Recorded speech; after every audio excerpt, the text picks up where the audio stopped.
Big TV భక్తి సమాచారం WhatsApp ఛానల్లో జాయిన్ అవ్వండి. అన్ని విశేషాలు ఎప్పటికప్పుడు తెలుసుకోండి. శ్రీ గురుభ్యో నమః. జన్మనిచ్చినటువంటి తల్లిదండ్రులకు శిరస్సు వంచి పాదాభివందనాలు తెలియచేస్తున్నాను. ప్రస్తుత సమాజంలో ప్రతి కుటుంబంలోనూ కూడా అనేక రకాలైనటువంటి సమస్యలతో సతమతమైపోతున్నటువంటి తరుణంలో ఏ సమస్యకు పరిష్కారం దొరకక చక్కటి అద్భుతమైనటువంటి జీవితాన్ని చిన్నాభిన్నం చేసుకుంటూ అద్భుతమైనటువంటి ఆనందకరమైనటువంటి జీవితాన్ని పాడు చేసుకుంటూ ఉంటాము. ఇలాంటి వాటికి సనాతన ధర్మంలో అద్భుతమైనటువంటి పరిష్కార మార్గాలు ఉన్నాయి. మరి అలాంటి వాటిని మనం తెలుసుకొని చక్కటి జీవితాన్ని అద్భుతమైనటువంటి ఆనంద గడియల్లోకి మార్చుకొని ఈ ప్రకృతి ధర్మాన్ని మన యొక్క సమస్యలకు పరిష్కార మార్గాలుగా మార్చుకుంటూ ప్రతి సమస్యకు పరిష్కారం ఉందని గ్రహించి ఆ యొక్క పరిష్కారముతో ఎలాంటి సమస్యకైనా కానీ పరిష్కార మార్గం మనకు ఖచ్చితంగా దొరుకుతుంది అని మన సనాతన ధర్మ గ్రంథాలే చెబుతున్నాయి. వీటికి కావాల్సిందల్లా కాస్త సమయాన్ని కేటాయించగలిగితే సరిపోతుంది. మరి ఇంకెందుకు ఆలస్యం?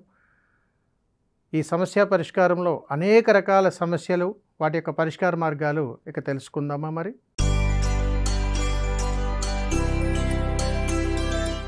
ఉమ్మడి కుటుంబాల వల్ల మనకు ఏమైనా సమస్యలు ఉంటాయా గురుగారు? ఉమ్మడి కుటుంబం అంటే ఆనందయోగం, చాలా అద్భుతం. ఎంతో మన పూర్వీకులు మనకు మంచి మంచి సంస్కారాన్ని ఇస్తేనే కానీ ఈ రోజుల్లో ఉమ్మడి కుటుంబాలు దొరకవు. ఉమ్మడి కుటుంబాల్లో కూడా కష్టాలు వస్తున్నాయండి, ఉమ్మడి కుటుంబాల్లో కూడా ఇబ్బందులు వస్తాయండి. మనస్తత్వాలు కలగలేనప్పుడు, మనస్తత్వాలు ఏకతాటిపై లేనప్పుడు, ఆదాయ వ్యయాల దగ్గర ఇబ్బందులు కలుగుతున్నప్పుడు, కుటుంబంలో ఒకరు కష్టపడుతూ ఇంకొకరు కష్టపడలేనప్పుడు, ఇలాంటి అనేక రకాలైనటువంటి భవబంధాల మధ్య ఆప్యాయత అనురాగాలు లోపించినప్పుడు, ఒకరినొకరిని అర్థం చేసుకునేటువంటి శక్తి క్షీణించినప్పుడు ఉమ్మడి కుటుంబాల్లో ఇబ్బందులు వస్తాయి. ఎందుకంటే పూర్వకాలంలో ఉమ్మడి కుటుంబం అంటే ఇంటి పెద్దగా ఎవరో ఒకళ్ళే రూలింగ్ చేసేవారు. ఇప్పుడు ఉమ్మడి కుటుంబంలో అన్నదమ్ములు, తోటికోడళ్ళు, రకరకాలుగా కుటుంబ సభ్యులు ఎంతమంది ఉన్నా అందరూ రాజ్యాధికారం కావాలి. మరి అలాంటప్పుడు అది ఉమ్మడి కుటుంబం ఎలాగవుతుంది? యుద్ధం అవుతుంది.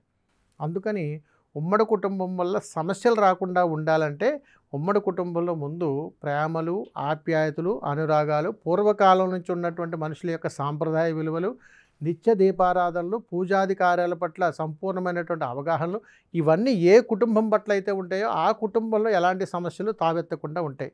ముఖ్యంగా ధనం మనిషిని పాడు చేస్తుంది. అందుకని ఉమ్మడి కుటుంబాల్లో ఎక్కువగా తగాదాలు జరిగేది ఎక్కడ అంటే ఆస్తి పంపకాల దగ్గర, అంటే ధనము దగ్గరే. అందుకని ధనాన్ని ఎవరైతే వ్యామోహిస్తారో ఆ కుటుంబంలో, ఉమ్మడి కుటుంబంలో సమస్యలు ఎక్కువగా వస్తాయి. అందుకని ఉమ్మడి కుటుంబం అంతా కూడా ఒకప్పుడు కలిసి కష్టపడేవారు, సమిష్టి కృషి ఉండేది. ఇప్పుడు కూడా చాలా కుటుంబాల్లో సమిష్టి కృషి ఉన్నటువంటి కుటుంబాలు, ఉమ్మడి కుటుంబాలు 10 మందికి ఆదర్శంగానే ఉంటాయి తప్ప ఎలాంటి సమస్యలకు తావుండదు. సర్వేజన సుఖినో భవంతు. శుభం. నమస్కారం. For more videos like this, subscribe Big TV channel.